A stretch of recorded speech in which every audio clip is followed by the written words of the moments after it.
தஞ்சாவூர் வள்ளிப்பட்டினத்தில் வகுப்பறைக்குள் ஆசிரியையை கொலை செய்ய முயன்ற நடந்த காட்சிகள், அந்த கடைசி நிமிட காட்சிகள் நெஞ்சை பதைபதைக்க வைக்கும் அந்த காட்சிகள் வெளியாகி இருக்கின்றன.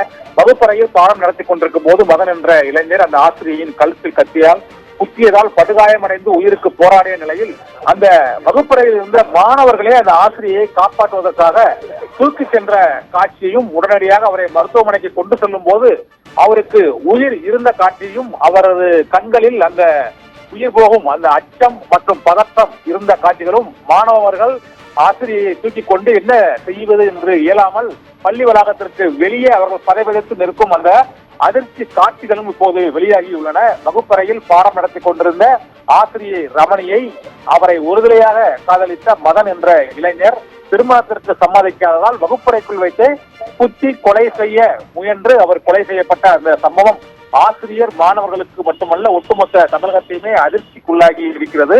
மாணவர்களின் முன்னே ஆசிரியை கத்தியால் குத்தப்பட்ட அந்த காட்சி, அதனால் ஏற்பட்டுள்ள உளவியல் ரீதியான பாதிப்பு மற்றும் அந்த ரத்த வெள்ளத்தில் அந்த ஆசிரியையை மருத்துவமனைக்கு கொண்டு செல்ல அந்த வகுப்பில் இருந்த மாணவர்களே துடிதுடித்து அவர்களை பதைபதைக்கும் வகையில் அதிர்ச்சியோடு தூக்கி சென்ற காட்சியும், எந்த அடிப்படை வசதிகளும் இன்றி அங்கிருந்து வாகனத்தில் அவரை அருகில் உள்ள மருத்துவமனைக்கு கொண்டு செல்லக்கூடிய அந்த காட்சிகளும் இப்போது வெளியாகி இருக்கிறது.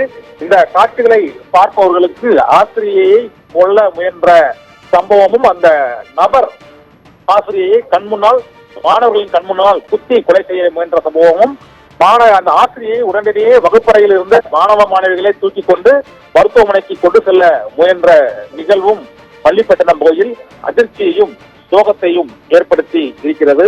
ஒரு கொலையை வகுப்பறைக்குள் மாணவர்களே நேரடியாக, அதுவும் தங்களுக்கு பாடம் நடத்தி கொண்டிருந்த அந்த ஆசிரியையே குத்தி கொலை செய்யும் அந்த கொடூர காட்சிகள் அந்த பிஞ்சு மனங்களின் எண்ணங்களில் மற்றும் இதயங்களில் இருந்து இன்னும் எத்தனை ஆண்டுகளுக்கு அது மறையாமல் பாதிப்பை உளவியல் ரீதியாக ஏற்படுத்தும். அந்த அதிர்ச்சியில் இருந்து அந்த மாணவர்கள் எவ்வாறு மீண்டு வரப்போகிறார்கள், பெற்றோர்கள் மற்றும் ஆசிரியர்கள், அந்த மாணவர்கள் மற்றும் அந்த பகுதியில் உள்ள அனைத்து மாணவர்களுக்கும் இது மிகவும் வாழ்நாளில் இது போன்ற ஒரு துயரமான பயங்கரமான காட்சியை நேரிலேயே அந்த இளம் வயதில் கண்டு பாதிப்பை ஏற்படுத்தி இருக்கக்கூடும் ஒன்று.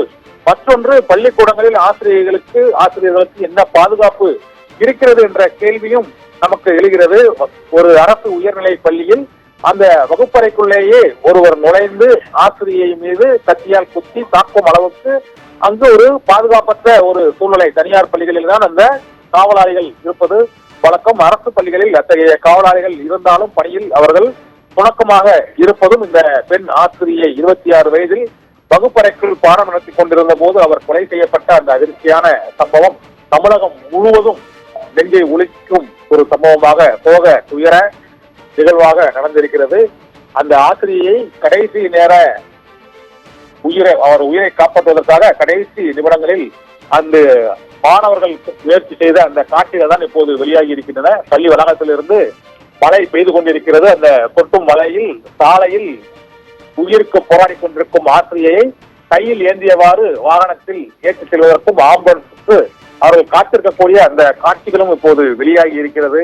இந்த அதிர்ச்சி சம்பவத்தின் கடைசி நேர காட்சிகள், அந்த மாணவ மாணவிகள் ஆசிரியை கையில் ஏந்தி இருக்கும் நேரத்தில் அவருக்கு சிறிது உயிர் இருக்கிறது. உயிருக்கு போராடி கொண்டிருக்கும் அந்த ஆசிரியை பேச முயல்வதையும் அவரை உடனடியாக சிகிச்சைக்கு கொண்டு செல்ல அந்த மாணவர்கள் பதைபதைக்கும் காட்சியும் வெளியாகி இருக்கிறது. காண்போர் நெஞ்சை உழுக்கும் அந்த கடைசி நேர இந்த உயிருக்கு போராடும் ஆசிரியையும் அதை காப்பாற்ற துடிக்கும் மாணவர்களின் போராடும் அந்த காட்சியையும் நெஞ்சை உழுக்குவதாக இருக்கிறது. இது போன்ற நிகழ்வுகள் இனிமேல் பள்ளிகளில் நிகழாமல் இருப்பதற்கு என்னென்ன நடவடிக்கைகள் எடுக்க வேண்டும் என்பதே இப்போது அரசின் முன்னுள்ள மிகப்பெரிய ஒரு கேள்விக்குறியாகவும் பிரச்சனையாகவும் உருவெடுத்திருக்கிறது.